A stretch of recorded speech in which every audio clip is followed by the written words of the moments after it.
3월 23일 월요일 아침 묵상 요한복음 15장 18절에서 27절 미워하는 세상 증언하는 제자라는 제목을 가지고 말씀을 살펴보도록 하겠습니다. 내용은 쉽죠. 예수님이 쉽게 설교하셨습니다. 너 세상이 우리를 미워하고 박해할 거라고 이야기하고 있습니다. 이런 설교 잘 와닿지 않아요. 왜 와닿지 않냐면 지금 우리가 생각하는 예수를 믿기 때문에 미움받거나 박해받고 있지 않기 때문에 그렇습니다. 그래서 우리의 삶이 사실은 이런 부분에 대해서 되게 자유롭기 때문에 세상이 나를 미워한다, 세상이 나 때문에 예수님 때문에 너희를 박해한다, 이런 설교나 이런 그 성경 구절을 읽으면 그렇게 우리 삶 가운데 와닿거나 감동을 주지 못합니다. 그러나 지금도 예수 믿는 자들은 세상의 미움을 받고 있지요. 다만 그것이 우리가 생각하는 50년대, 60년대 기독교와 교회가 경험했던 핍박은 아닐지라도 지금도 변함없이 사탄과 세상은 우리를 미워하고 핍박하고 박해하고 있지요.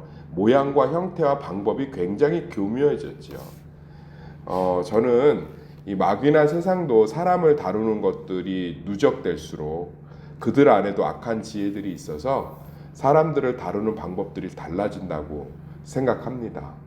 C.S. 루이스의 스테판 크루의 편지에만 봐도 이 사단이 사실은 어떤 대상을 그냥 박해하고 찌르고 막 그렇게 하는 게 아니라 굉장히 교묘하게 바뀌어가잖아요. 마찬가지라고 생각합니다. 그래서 지금 내가 실제로 굉장히 많은 미움과 박해 가운데 있다라는 것들을 현대적 관점으로 이해하고 받아들이지 못하면 이 구절 와닿질 않아요. 남편이 교회 못 가게 하고 시어머니가 교회 못 가게 하는 박해는 이제는 없어요. 지금도 간혹 있는데 회사에서 식기도 한다고 해서 그거 막 미워하고 승진 누락시키는 경우는 없습니다. 내가 회식에서 술을 먹지 않는다고 하는 건 오히려 자기 절제라고 자기 관리하는 사람으로 높이 평가받는 시대가 됐어요. 지금 우리에 대한 박해는 제가 볼 땐 물질에 대한 유혹이요, 신앙에 대한 절박함이 없음이요, 복음을 더 이상 붙들려고 하지 않는 나태요, 다양한 모습으로 세상이 우리를 미워하고 박해하고 있다고 생각합니다. 그러니까 우리가 하나님이 기뻐하시는 신앙생활을 하지 못하도록 지금도 동일하게 방법이 달라졌고 접근하는 방식이 달라졌을 뿐 우리의 신앙은 끊임없이 흔들어요. 대한민국의 현대사회는 30년 전보다 엄청나게 잘 삽니다. 제가 이번에도 일본을 다녀왔지만 일본 대기업 평균 연봉이 230에서 250이에요. 우리나라 돈으로. 그러니까 사실 그렇게 소득이 높지 않아요. 그래서 그 현지 목사님 얘기하더라고요. 일본은 서민들이 부자가 될 수 없어요. 왜냐하면 월급이 오르지 않습니다. 한국에 가보면 한국은 정말 풍요롭게 잘 사는 것 같아요. 전 세계 어느 나라를 가도 굉장히 잘 살아요. 그렇지만 우리 이 시간에 떠올려 보면 우리 여기 앉아있는 분들이 살았던 1970년대 미스라고 불렸던 1980년대 88 올림픽이 있었던 1990년대 IMF가 있었던 2000년대 밀레니엄이고 이제 막 이메일도 보급되고 핸드폰 삐삐, 그때보다 지금이 더 행복하다고 얘기할 수 없잖아요. 그럼 지금도 세상은 변함없이 믿는 자들의 평안을, 변함없이 믿는 자들의 신앙을 흔들어 제끼고 있는 거예요. 예수 안에 참된 기쁨과 평안이 있기 때문에. 그래서 우리는 변함없는 핍박과 박해 속에 노출되어 있음을 이 시간에 이 음성을 듣고 또 이 설교를 이 자리에서 듣는 모든 분들이 받아들이셔야 될 줄 믿습니다. 목회자들도 마찬가지죠. 이제는 제 책에 꽂혀 있는 책이 의미가 없어요. AI와 전자 이북이나 전자 도서관에 접속하면 이제는 저 주석과 책들이 아무 의미가 없습니다. 제가 그렇게 비싸게 너무 갖고 싶었던 그 주석책이 있어서 담임 목사가 되고 배정받은 그 조금의 도서비를 1년치를 한 번에 다 샀거든요. 그런데 지금 후회돼요. AI에 검색을 하면 제가 그토록 갖고 싶었던 주석책보다 훨씬 더 깊고 훨씬 더 자세하고 훨씬 더 풍성한 주석들이 줄줄줄줄줄줄줄 달려요. 제가 이번에 일본에 갔는데 불편함을 전혀 느끼지 못했습니다. 일본 목사님들의 설교를 듣는데 제 핸드폰이 알아서 실시간으로 통번역을 완벽하게 해줍니다. 옆에서 선교사님이 실시간 통역을 하는데 못 따라가요. 그냥 이걸 켜놓고 있으면 일본 목사님들이 찬양하고 설교하고 회의하는 내용이 한글로 쭉쭉쭉쭉쭉쭉쭉쭉쭉쭉쭉 나와요. 끝났어요. 끝났습니다. 어제 그 청년들하고 식사하면서 이런 얘기를 했더니 좀 그쪽 분야에 비슷한 분야에 있는 청년이 명확하게 얘기하더라고요. 통번역은 끝났죠. 네. 완전히 다른 시대를 지금 살아가고 있습니다. 현지인들이 가는 식당에 가서 메뉴판을 봐도 당황스럽지 않아요. 그냥 스마트폰을 들이대면 그냥 번역이 되는 게 아니라 알아서 추천해주고 알아서 설명해주고 완전히 다른 시대예요. 네. 그러면 우리는 행복한 시대를 살아갈 수 있을까요? 그렇지 않아요. 저는 그 시대를 통해서 또 세상과 사단은 변함없이 믿는 자들을 박해하고 미워하는 줄 믿습니다. 그래서 우리가 항상 예수님이 얘기하는 거예요. 너희가 나에게 속했기 때문에. 여기 박해의 내용도 없고요. 어떻게 미워할 거지에 대한 내용이 없어요. 왜냐하면 예수님은 이 시대도 이미 보고 계신 하나님이셨는 줄 믿습니다. 너희가 나에게 속했기 때문에 세상은 끊임없이 예수로부터 우리를, 신앙으로부터 우리를, 말씀으로부터 우리를, 복음으로부터 우리를 계속 멀어지게 할 거예요. 그래서 우리는 예수님 다시 오시고 예수님 만나는 그날까지 영적인 긴장감들을 놓지 말아야 될 줄 믿습니다.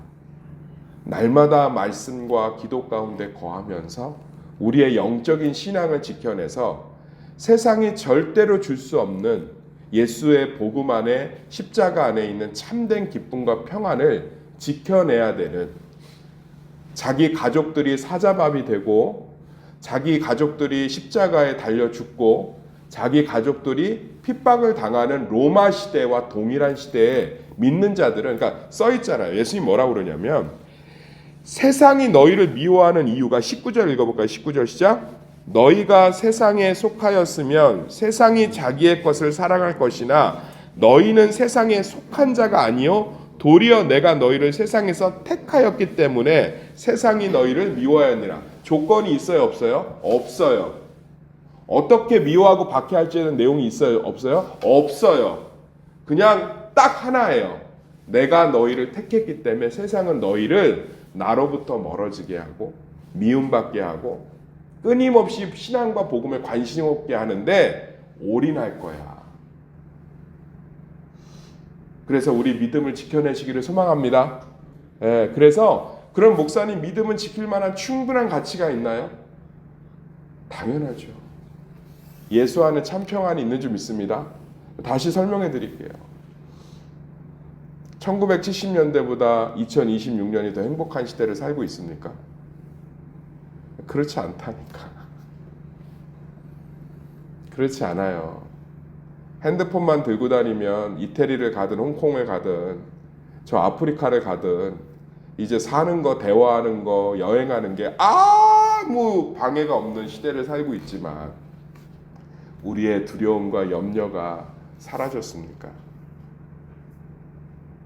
병원만 가면 걸어서 5분, 10분만 가면 언제든지 내가 원하는 치료를 받을 수 있는 시대를 살고 있지만, 의사들이 넘쳐나고 변호사가 넘치는 시대를 살고 있지만 억울한 일이 없고 아픈 몸이 없으십니까? 예수 그리스도가 없는 세상은 지옥인 줄 믿습니다. 그래서 우리는 이 믿음을 끝까지 지켜내야 돼요. 우리는 하나님께 택함 받은 자들이어서 그냥 세상이 우리를 미워합니다. 교회 못 가게 남편이 두드려 패고 시어머니가 문 잠가 놓고 성경책 불태우고 그런 시대는 끝났습니다. 오히려 사단은 성경을 더 읽으라고 하겠죠. 대신 내 삶에 적용을 못하게 하겠죠. 사단은 예배를 열심히 드리라고 하겠죠. 대신 이미 교회가 풍요로워졌기 때문에 반찬 한 가지 갖고 머리끄댕이 잡고 싸우라고 얘기하겠죠. 사단은 기도하라고 하겠죠. 대신 내 주변의 지체들과 시대의 아픔이 아니라 네 문제만 가지고 기도하라고 얘기하겠죠. 사단은 열심히 교회에서 교제하라고 얘기하겠죠. 그렇지만 새가족과 연약한 자들에서 열린 교제가 아니라 너희들끼리 온천 다니고 목욕탕 다니고 밥 사 먹는 친밀한 관계로 만들어 가겠죠. 그러면 신앙은, 복음은, 믿음은, 기도는 힘을 잃거든요. 사단은 우리를 기가 막히게 잘 다뤄서요 그렇게 합니다. 우리가 성경을 읽는다고 하면 사단은 뒤에 박수치고 좋아할 거예요. 대신 죽어도 적용하지 못하게 할 겁니다. 그래서 성경을 읽기도 전에 우리 가운데 목사들의 큰 실수를 통해서 무거운 짐 하나를 사단이 넣어놨어요. 성경은 어려워. 성경은 어려워. 성경은 목사님이 제일 잘 알아. 성경은 어려워. 종교개혁자들이 목숨을 버려가고 가정이 다 박해받으면서 성경을 성도들에게 던져줬는데 그걸 다시 걷어들여서 자신들만이 알 수 있는,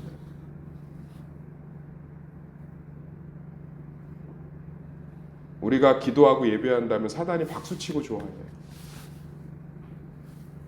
대신 예배를 드린 것 자체에 대한 만족감을 가자.